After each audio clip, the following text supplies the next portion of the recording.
बिस्मिल्लाहिर्रहमानिर्रहीम। उम्मीद करता हूँ आप खैरियत से होंगे।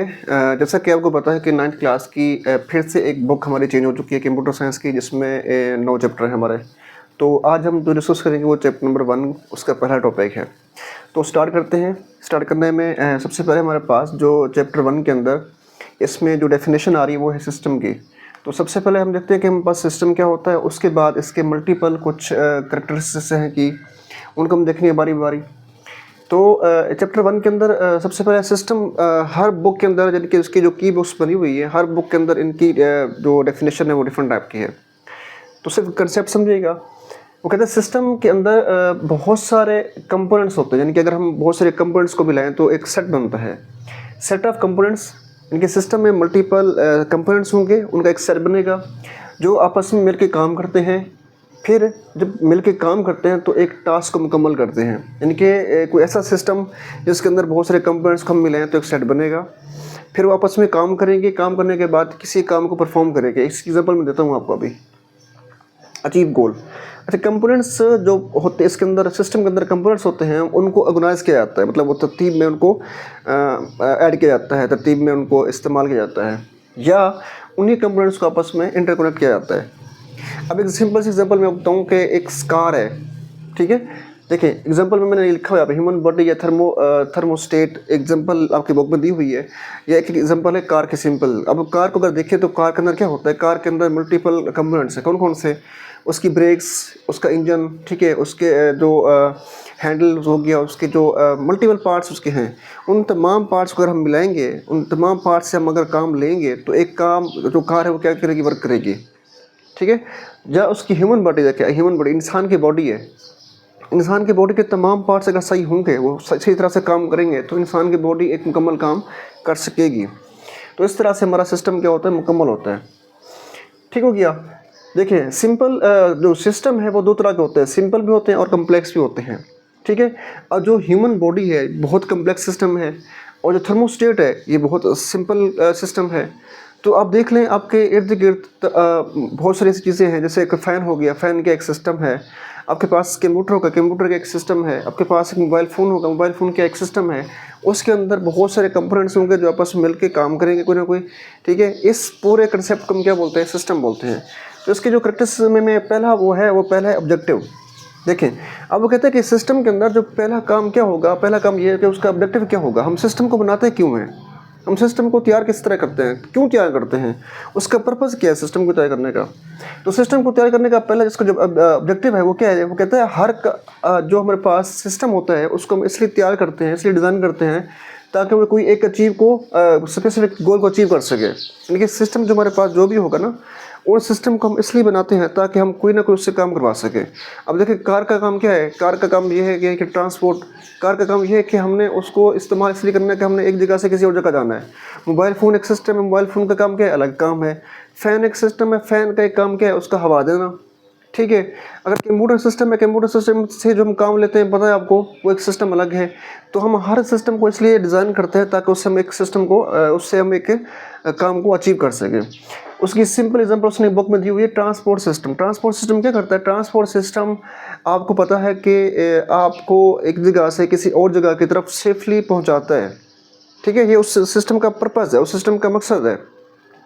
इनके अगर किसी एक सिटी से किसी और सिटी की तरफ ट्रैवल करते हैं तो ट्रांसपोर्ट इस्तेमाल करते हैं।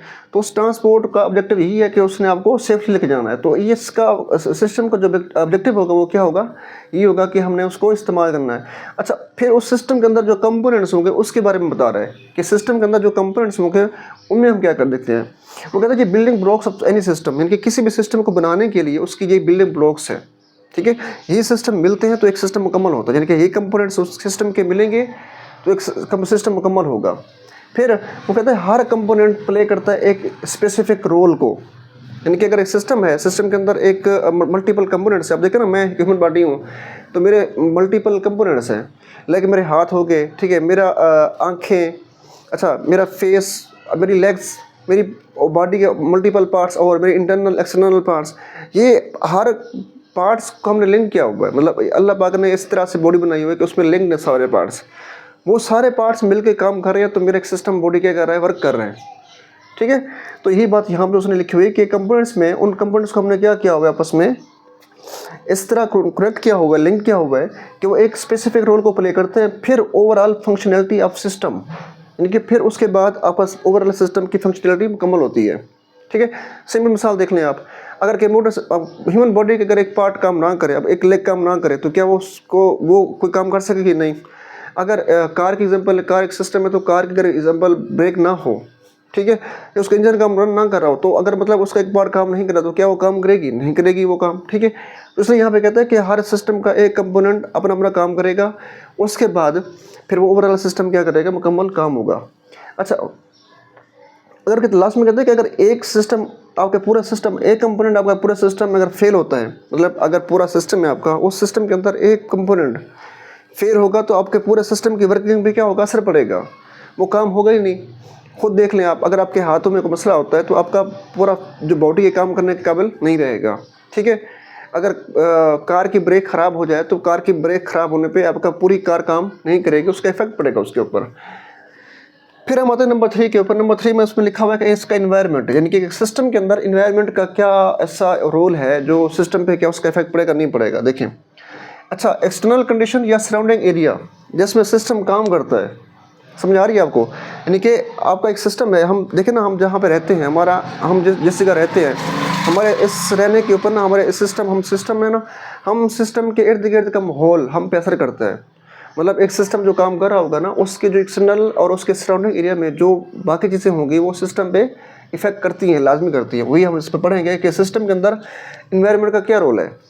तो एक्सटर्नल कंडीशंस होंगी जिसमें सिस्टम काम करेगा, वो कहता है वो उस पर इफ़ेक्ट पड़ते हैं, उस पर इफ़ेक्ट होती है लाजमी। अब देखिएगा, एक सिस्टम जहाँ पे काम कर रहा है सिस्टम, ठीक है, अब वो कहते हैं कि इन्वायरमेंट से इनपुट्स मिलती हैं सिस्टम को, फिर वो सिस्टम आपको उन इन्वायरमेंट्स की बेस पे आपको आउटपुट जनरेट करके देता है। आप बैठे ना, आप ह्यूमन बॉडी एक सिस्टम है, अगर ह्यूमन बॉडी को इर्द गिर्द के माहौल से कुछ इनपुट्स मिल रही होते हैं, तो उसकी बेस पे वो क्या कर रहा होता है? काम कर रहा होता है।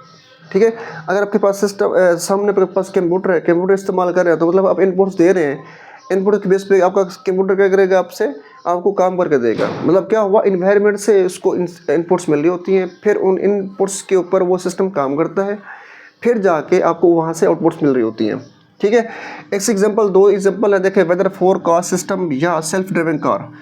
वेदर फोरकास्ट सिस्टम में देखें, आपके बुक में लिखा हुआ है कि वेदर फोरकास्ट सिस्टम क्या करता है? सबसे पहले सैटेलाइट और सेंसर को इस्तेमाल करके डेटा कलेक्ट करता है। मतलब ये ऐसा सिस्टम है जो पहले डेटा लेगा, कहाँ से? सैटेलाइट को इस्तेमाल करके या सेंसर को इस्तेमाल करके सबसे पहले डेटा कलेक्ट करेगा। जब वो डेटा इकट्ठा कर लेगा, तो वही सिस्टम उस डेटे की बेस पे आने वाले दिनों का हाल बताएगा कि आने वाले दिनों में क्या गर्मी होगी, सर्दी होगी, बारिश आएगी या ये होगा।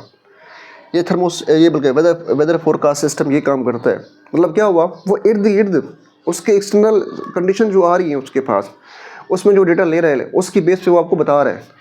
अच्छा, सेल्फ ड्राइविंग कार, अगर रोड पे एक ऐसी कार जिसमें कोई ड्राइवर है नहीं, वो मतलब चलती है या उसको हम चलाते हैं, तो पहले क्या करेगी? वो कार इर्द गिर्द के माहौल के बारे में सबसे पहले डेटा इकट्ठा करेगी कि अगर मैं इस रोड पे जाऊँगी तो उसमें कितना रश होगा, कितना डिस्टेंस होगा, कितना ट्रैफिक होगी, मैंने किस ट्रैफिक से किस तरह बचना है, ठीक है, मैंने कहाँ से चलना है और मैंने कहाँ तक पहुँचना है।